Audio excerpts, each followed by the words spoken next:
All right, let's get into it. Picture this. It's a totally normal Wednesday. You're driving home from work. You're a little tired. You're thinking about what to make for dinner. Your phone pings. It's a bill reminder, but you'll handle it Friday. When you get paid. You're okay. You're getting by. Then thump, thump, thump, thump. That sound. You pull over. Yep. Flat tire. Now, for some people, this is a nuisance. An annoying $150 speed bump in their week. They call a tow truck, put it on a card, and move on. But for you, if you're living at a very specific, precarious number, this flat tire isn't a nuisance. It's a detonator. Because your checking account, after all the bills are paid, reads 0 cents. And that single, stupid flat tire is about to send your entire financial world into a tailspin.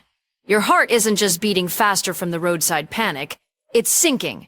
Because you're doing the math in your head, and there is no math. The dominoes start to fall. Do you put it on a credit card you've been trying to pay down? Do you call a friend? Again. And feel that shame? Do you skip paying the electric bill this month and hope they don't shut it off?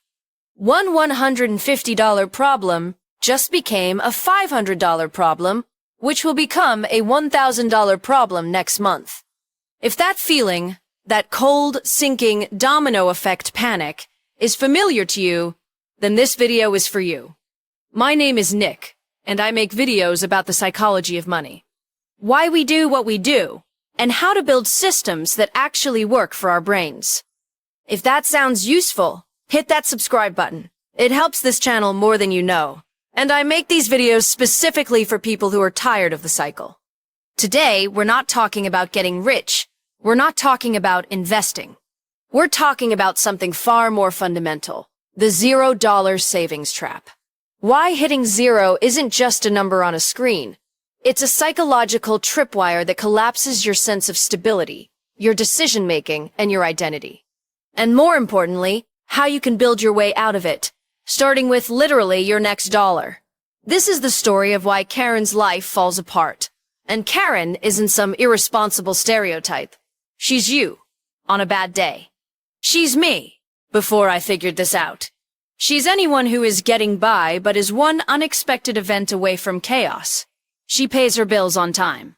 She means well. But her system has a critical flaw. It has zero margin for error. And here's what's interesting. Living at zero isn't just a financial state. It's a neurological state. Your brain, when it's operating with no buffer, no slack, is in a subtle but constant state of threat. It's like you're playing a video game where your health bar is permanently at 1%. Any hit, any tiny mistake, and it's game over. That's not a fun way to play a game, and it's a horrific way to live a life. So why does this happen, and how do we build a life that doesn't crumble at the first sign of trouble? That's what we're diving into. Let's get into Act 2, the deep dive. The psychology of the $0 trap. Because the first thing we need to do is reframe this. If you're living at zero, you've probably internalized a story about yourself. I'm bad with money. I'm irresponsible. I just can't get ahead. And every time an emergency happens, that story gets louder. But what if I told you the problem isn't you? The problem is the system you're forced to operate in.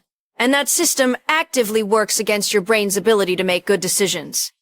There's a brilliant book by economists Sendhil Mullainathan and Eldar Shafir called Scarcity, and its core idea explains so much of this. They've found that when you are in a state of scarcity, whether it's not enough time, not enough food, or not enough money, your cognitive bandwidth literally shrinks. All your mental energy gets sucked into dealing with the pressing, immediate lack. They call this tunneling. So, let's go back to Karen. Karen can't possibly think about saving $500 for future car repairs. Why? Because her brain is completely tunnel-visioned on the $35 overdraft fee she just got because her Netflix payment came out 2 days before her paycheck hit. She's putting out a fire.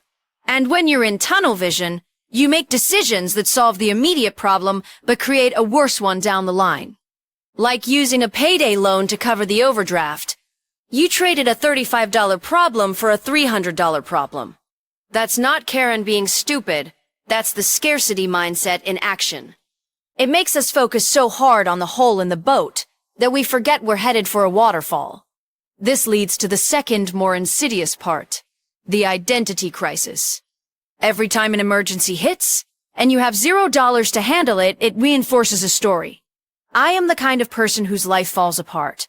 I am unreliable. I cannot handle basic adult life. This erodes self-trust.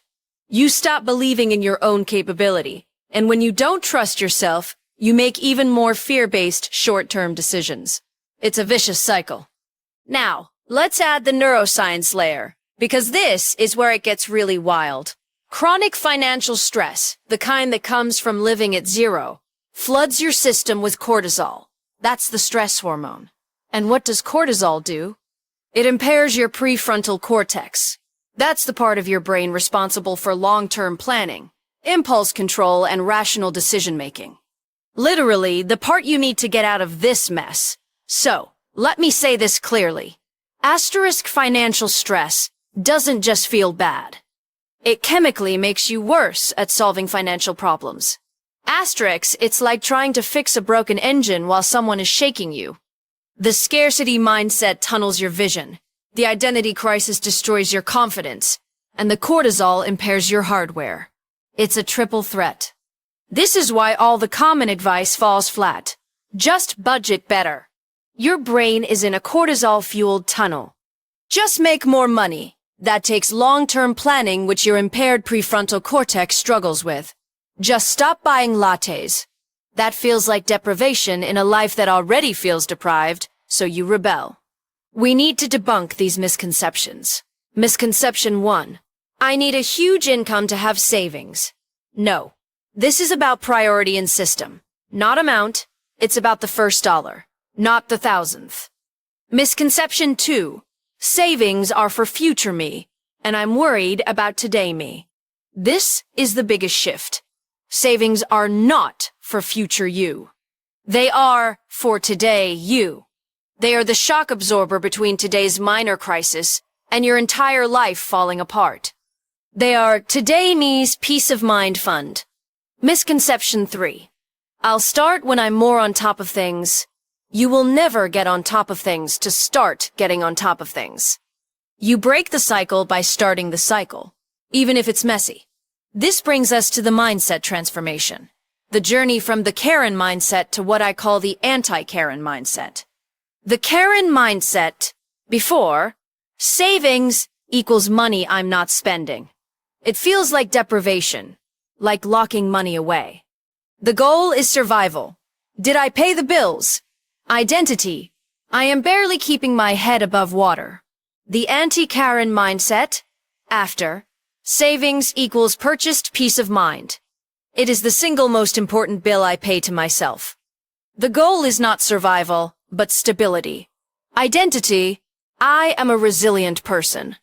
I can handle what life throws at me. Do you feel the difference? It's not about the money. It's about what the money buys. And what it buys is cognitive bandwidth. It buys back your calm. It buys back your ability to think long-term. It buys back your self-trust. So, how do we actually do this? How do we build this unbreakable system when we're starting from zero, with a stressed-out brain? We start small, and we start psychological. Welcome to Act 3, the practical application. Your peace of mind protocol. We're not building a 6-month emergency fund today. That's the marathon. Today, we're building the stretcher that carries you off the battlefield so you can start training for the marathon. We're going to buy margin. We're going to build a circuit breaker for the domino effect. Asterisk step 1. The fire extinguisher fund. $100, $500 asterisk. Your first mission is not to save for a rainy day. It's to save for a Tuesday. A flat tire Tuesday. A pet gets sick Tuesday. Here's the action. Open a separate savings account. Right now, as you watch this, on your phone. Use a different bank than your main one if you can. Or use a digital vault feature your bank might have. The physical separation is key. And you're going to name it. Not savings, that's too vague. Name it fire extinguisher. or peace of mind, or stop the dominoes. The psychology here is everything. This account has one job: to intercept a small problem and prevent it from becoming a big one. Its entire purpose is to break the chain reaction. Getting to $100 in this account is a more powerful psychological win than getting a $1,000 raise. Why? Because the raise gets absorbed into the same leaky bucket. The fire extinguisher changes the structure of the bucket. Step 2. Redefine savings as your most important bill. You pay the rent, you pay the electric, you pay the car note. Now, you add a new line item, the stability bill. The action: set up an automatic transfer.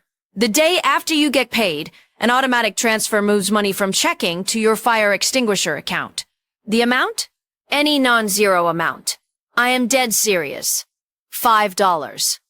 $20. $50. Whatever does not cause you to overdraft. It gets moved before you even see it, before you can think about it. You are not stashing money away. You are paying for a service. The service of calm. The service of, I handled it. You are building the identity of a saver with a tiny automatic ritual. $5 saved is a vote for the person who is no longer at zero. Step 3. The margin audit. Now, we look for the money, but we're not slashing and burning. We're conducting a strategic reallocation. The action: look at your last month of spending. Find one recurring expense that doesn't bring you clear joy or security. Not all your subscriptions. 1. The streaming service you haven't opened in 3 months. The convenience lunch you buy every day out of habit, not desire. The premium phone data plan you don't need. Cancel it, or downgrade it, for 1 month. And redirect that exact amount to your fire extinguisher. The psychology: you are not cutting back. You are promoting your own peace of mind. You are moving resources from a low-value area, that unused subscription, to the highest value asset you can own, your financial sanity. You are the CEO of your life, reallocating the budget to a critical department. Now, I can hear the objections. Let's address the metastic objection 1. But Nick, I have debt. Shouldn't I throw every dollar at my debt? This is the most common and most dangerous objection. If you're throwing every dollar at debt while living at zero, you are walking a tightrope without a net. The next unexpected expense will force you right back onto a high-interest credit card, undoing all your progress. The Fire Extinguisher Fund protects your debt payoff plan. It makes it sustainable. It is the shield that lets you wield the sword of debt repayment effectively. Objection 2. $100 is too small to matter. What's that gonna do? It's about the ritual. It's about the identity shift. $5 saved is a declaration. I am no longer the person who lives at zero. It's the first brick in a new foundation. You cannot build a fortress on a foundation of zero. That first brick is everything. Let's visualize the compound effect of this, not in dollars, but in your life. Imagine it's 2 months from now. The flat tire happens again. But this time, you open your banking app. You see your checking account is low. But then you see it. Your fire extinguisher account with $187 in it. Your heart rate doesn't spike. You don't feel the panic. You transfer $150, pay the tow truck, and go home. You don't miss another bill. You don't put it on a card. No dominoes fall. Next payday, you automatically put $20 back into the fire extinguisher, refilling it. You handled it. You are now the person who handles it. That is the transformation. That is the compound interest of peace of mind. This isn't about getting rich. It's about getting free. Free from the 3 a.m. anxiety scroll through your bank account. Free from the shame of borrowing. Free from the feeling that your life is one mishap away from chaos. That little buffer isn't just money. It's the foundation of a new identity. I am the person who has a fire extinguisher. Then I am the person who has a full emergency fund. Then I am the person who invests. Step by step, you build a life that isn't fragile. You build margin. You build the space to breathe, to think, to plan, and to finally move forward. Start tonight, not tomorrow. Tonight, open the account. Name it. Save your first dollar. Become the kind of person whose life doesn't unravel. Become unbreakable. Thanks for watching. If this resonated with you, let me know in the comments. Just type fire extinguisher. It helps me know what matters to you. And if you want more of these deep dives into the psychology of building a better financial life, hit that like button and subscribe. I'll see you in the next one.